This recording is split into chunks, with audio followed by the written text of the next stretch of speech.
जब आप ऐसे हो जाते हैं तो आप जो भी चाहते हैं वो वाकई छोटी उंगली उठाए बिना होता है। अभी आपके मन की समस्या है कि हर पल ये अपनी दिशा बदल रहा है। अगर आप ऐसा करते हैं तो आप खुद कल्पवृक्ष हैं। जो भी आप चाहते हैं वो होगा। योग विद्या में एक अद्भुत कहानी है। एक दिन एक आदमी टहलने निकला। वो लंबी सैर के लिए गया। संयोग से अनजाने में वो स्वर्ग में चला गया। सौभाग्य है ना? वो बस टहलते हुए स्वर्ग जा पहुंचा। इस लंबी सैर के बाद वो थोड़ा थक गया था, इसलिए उसने सोचा, अरे मैं थक गया हूं, काश मैं कहीं आराम कर सकता। उसने चारों ओर देखा। वहां एक अच्छा पेड़ था जिसके नीचे बहुत ही गद्देदार घास थी। वो सब इतना अच्छा था कि वो गया और वहीं लेटकर सो गया। कुछ घंटों के बाद वो जागा। अच्छी तरह से आराम मिल चुका था तो उसने सोचा, अरे आराम तो मिल गया, पर मैं भूखा हूं, काश मेरे पास खाने के लिए कुछ होता। और उसने उन सभी अच्छी चीजों के बारे में सोचा जिन्हें वो अपने जीवन में खाना चाहता था, और तुरंत ही वे सारी चीजें उसके सामने आ गईं।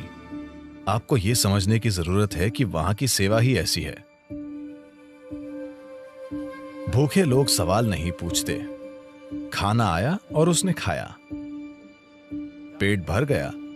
फिर उसने सोचा, अरे मेरा पेट भर गया है, काश मेरे पास पीने के लिए कुछ होता। सभी अच्छी चीजें जो वो पीना चाहता था, उसने उनके बारे में सोचा और वे सभी उसके सामने आ गईं। पीने वाले भी सवाल नहीं पूछते, तो उसने पी लिया।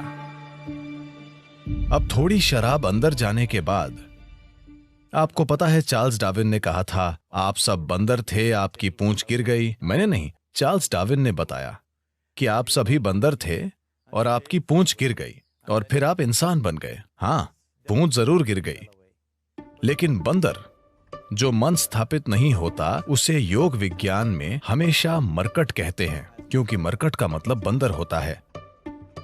हम मन को एक बंदर क्यों कह रहे हैं? एक बंदर में क्या गुण होते हैं? बंदर के बारे में एक बात यह है कि वो बेवजह हिलता डुलता रहता है। बंदर के बारे में एक और बात है, अगर मैं कहता हूं आप किसी को देखकर बंदर की तरह कर रहे हैं, इसका क्या मतलब है? नकल करने वाला। बंदर और नकल ये दोनों शब्द एक ही मतलब रखने लगे हैं। तो बंदर के ये दो बुनियादी गुण वाकई ऐसे मन के गुण भी हैं जो स्थापित नहीं है। गैर जरूरी हिलना डुलना, आपको ये बंदर से सीखना जरूरी नहीं है, आप बंदर को ये सिखा सकते हैं। और नकल, मन हर पल नकल करता रहता है। तो जब ये दोनों गुण होते हैं तो एक मन को बंदर कहा जाता है। तो ये बंदर उसके अंदर सक्रिय हो गया। उसने इधर उधर देखा और सोचा, ये क्या हो रहा है? मैंने खाना मांगा, खाना आया। मैंने पीने के लिए मांगा, शराब आई। यहां चारों ओर भूत होंगे, और भूत आ गए। अरे भूत आ गए, वे मुझे घेरेंगे और मुझे यातना देंगे, उसने सोचा। तुरंत भूतों ने उसे घेर लिया और उसे मारने पीटने लगे। फिर वो दर्द से चीखने लगा और बोला, अरे वे मुझे मार देंगे, और वो मर गया। अभी उसने कहा था कि वो भाग्यशाली है। समस्या ये है कि वो कल्प वृक्ष के नीचे बैठा था। उसने खाना मांगा, खाना आ गया। उसने पीने के लिए कहा, शराब आई। उसने भूतों की बात की, भूत आए। उसने पिटाई मांगी, पिटाई मिली। और उसने मौत मांगी, वो मर गया। अब जंगल में इन कल्प वृक्षों की तलाश में मत जाना। इन दिनों मुश्किल से एक पेड़ दिखता है।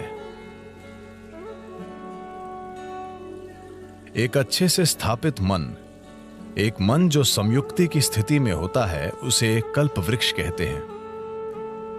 अगर आप अपने मन को संगठन के एक निश्चित स्तर तक व्यवस्थित करते हैं तो ये पूरी प्रणाली को व्यवस्थित करता है। आपका शरीर, आपकी भावना, आपकी ऊर्जा, सब कुछ उसी दिशा में व्यवस्थित हो जाती है।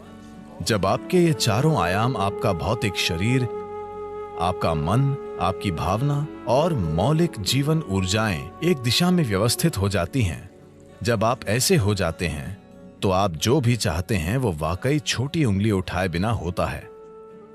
आपके काम करने से उसमें मदद मिलेगी, लेकिन कोई काम किए बिना भी आप वो बना सकते हैं जो आप चाहते हैं, अगर आप इन 4 आयामों को एक दिशा में रखते हैं और कुछ समय तक उन्हें उसी दिशा में स्थिर रखते हैं। अभी आपके मन की समस्या है कि हर पल ये अपनी दिशा बदल रहा है। ये ऐसा है जैसे आप कहीं जाना चाहते हैं और हर 2 कदमों पर आप अपनी दिशा बदलते रहते हैं, तो आपका मंजिल तक पहुंचना बहुत मुश्किल है, जब तक कि यह संयोग से न हो। तो अपने मन को व्यवस्थित करना और उससे पूरे सिस्टम को और अपने इन 4 बुनियादी आयामों को एक दिशा में व्यवस्थित करना, अगर आप ऐसा करते हैं तो आप खुद कल्पवृक्ष हैं। जो भी आप चाहते हैं वो होगा। पर अभी अगर आप अपने जीवन को देखें तो वो सब जिसकी आपने अब तक इच्छा की है, अगर वो हो जाए तो आप खत्म। वे चीजें और लोग जो आपने चाहे, अगर वो सब आज आपके घर में हों, तो क्या आप जी पाएंगे? जब हम इस तरह समर्थ हो जाते हैं तो ये बहुत महत्वपूर्ण है कि हमारी शारीरिक क्रिया, भावनात्मक क्रिया, मानसिक क्रिया और ऊर्जा क्रियाएं नियंत्रित और ठीक दिशा में हों। अगर ऐसा नहीं है तो हम विनाशकारी, आत्मविनाशकारी बन जाते हैं। अभी यही हमारी समस्या है। जिस तकनीक को हमारे जीवन को सुंदर और आसान बनाना चाहिए, वो सभी समस्याओं की जड़ बन गई है। हम अपने जीवन के आधार को नष्ट कर रहे हैं, जो कि धरती है। तो जो एक वरदान होना चाहिए था, हमने उसे एक श्राप बना दिया।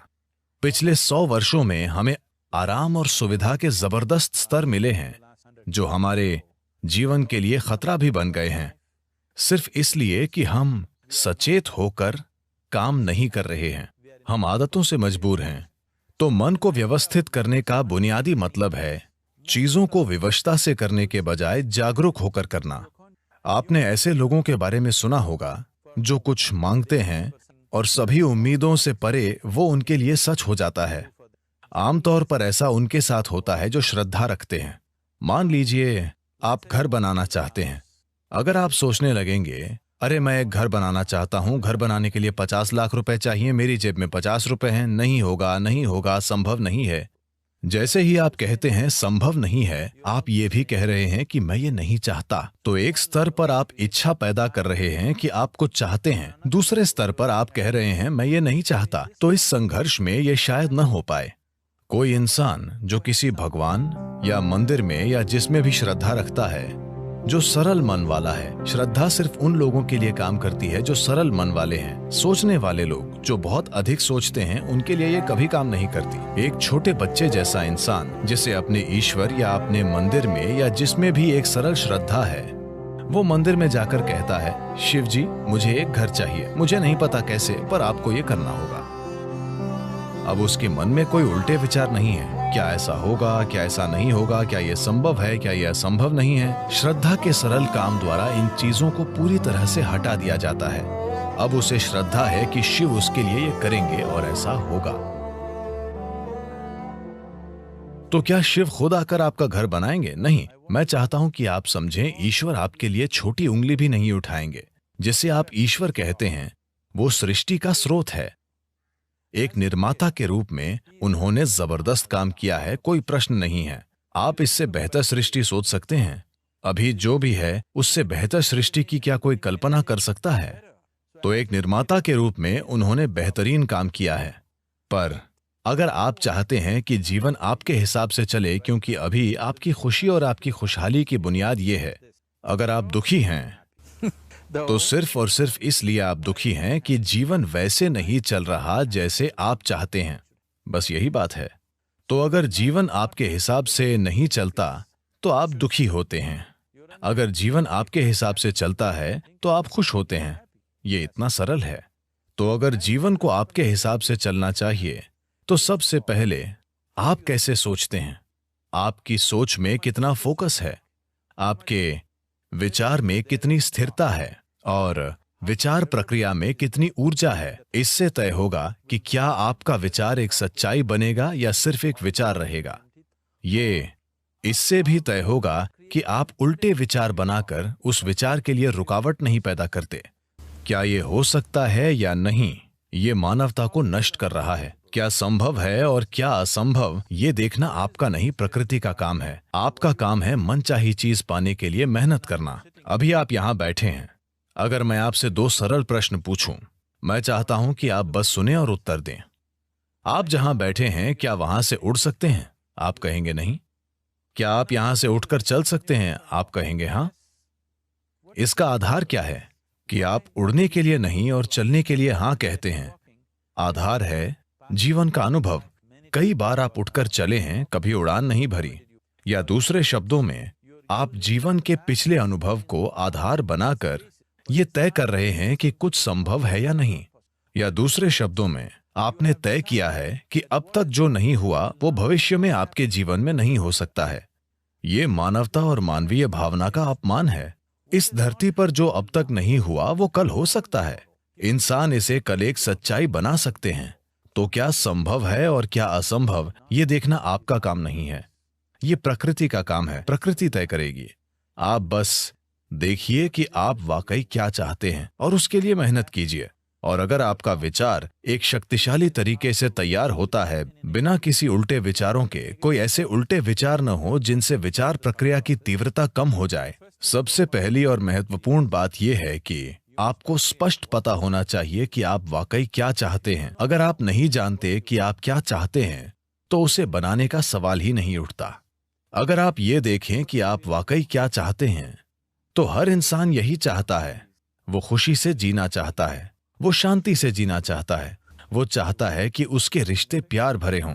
या दूसरे शब्दों में कहें तो कोई भी इंसान यही चाहता है कि वो अपने भीतर सुखी हो और उसके चारों ओर सुख हो। ये सुख अगर हमारे शरीर में होता है तो हम इसे सेहत या सुख कहते हैं। अगर ये हमारे मन में होता है तो हम इसे शांति और खुशी कहते हैं। अगर ये हमारी भावना में होता है तो हम प्यार और करुणा कहते हैं। अगर ये हमारी ऊर्जा में होता है तो हम इसे आनंद और परमानंद कहते हैं। यही एक इंसान की तलाश है। चाहे वो काम करने अपने ऑफिस जा रहा है, वो पैसा कमाना चाहता है, करियर बनाना चाहता है, परिवार बनाए, वो बार में बैठे या मंदिर में बैठे, वो तब भी उसी चीज की तलाश में है। भीतर सुख, चारों ओर सुख। अगर यही हम चाहते हैं तो मुझे लगता है इसे सीधे संबोधित करने और इसे बनाने के लिए खुद को प्रतिबद्ध करने का यही समय है। तो आप खुद को एक शांतिपूर्ण इंसान, आनंदमय इंसान, प्रेम करने वाला इंसान, सभी स्तरों पर एक सुखद इंसान बनाना चाहते हैं। और क्या आप इस तरह की दुनिया भी नहीं चाहते? एक शांतिपूर्ण दुनिया, एक प्रेमपूर्ण दुनिया, एक आनंदमय दुनिया। नहीं नहीं, मुझे हरियाली चाहिए, मुझे भोजन चाहिए। आनंदित दुनिया से हमारा मतलब है कि हम जो भी चाहते थे वो हो गया। आप इसी की तलाश कर रहे हैं। तो आपको यही करने की जरूरत है कि अपने और अपने आसपास के लोगों के लिए एक शांतिपूर्ण, आनंदमय और प्रेमपूर्ण दुनिया बनाने के लिए प्रतिबद्ध हो जाएं। हर दिन सुबह अगर आप दिन की शुरुआत अपने मन में इस सरल सोच के साथ करें कि आज मैं जहां भी जाऊंगा एक शांतिपूर्ण, प्रेमपूर्ण और आनंदमय दुनिया बनाऊंगा। अगर आप दिन में 100 बार गिरते हैं तो क्या फर्क पड़ता है?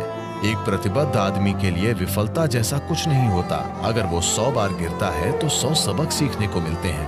अगर आप खुद को कुछ वाकई अच्छा बनाने के लिए प्रतिबद्ध करते हैं तो आपका मन व्यवस्थित हो जाता है। जब आपका मन व्यवस्थित हो जाता है तो आपकी भावना व्यवस्थित हो जाएगी। भावना का संबंध विचार से है। जब आपका विचार और भावना संगठित हो जाती हैं तो आपकी ऊर्जाएं उसी दिशा में व्यवस्थित हो जाएंगी। जब आपके विचार, भावना और ऊर्जा व्यवस्थित हो जाएंगे तो आपका शरीर व्यवस्थित हो जाएगा। जब ये चारों एक दिशा में व्यवस्थित हो जाते हैं तो आप में मनचाही चीज बनाने और प्रकट करने की जबरदस्त क्षमता होगी।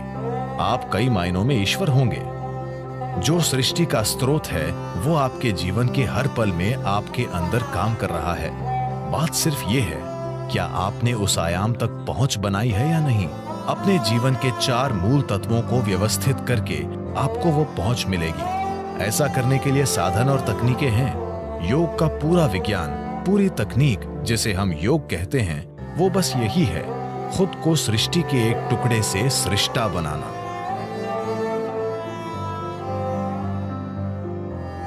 ये मेरी इच्छा और मेरा आशीर्वाद है कि दुनिया में हर इंसान को अपने भीतर सृजन के स्रोत तक पहुंचो, ताकि वो रचनाकार की तरह यहां काम कर सके, न कि सिर्फ एक रचना के रूप में।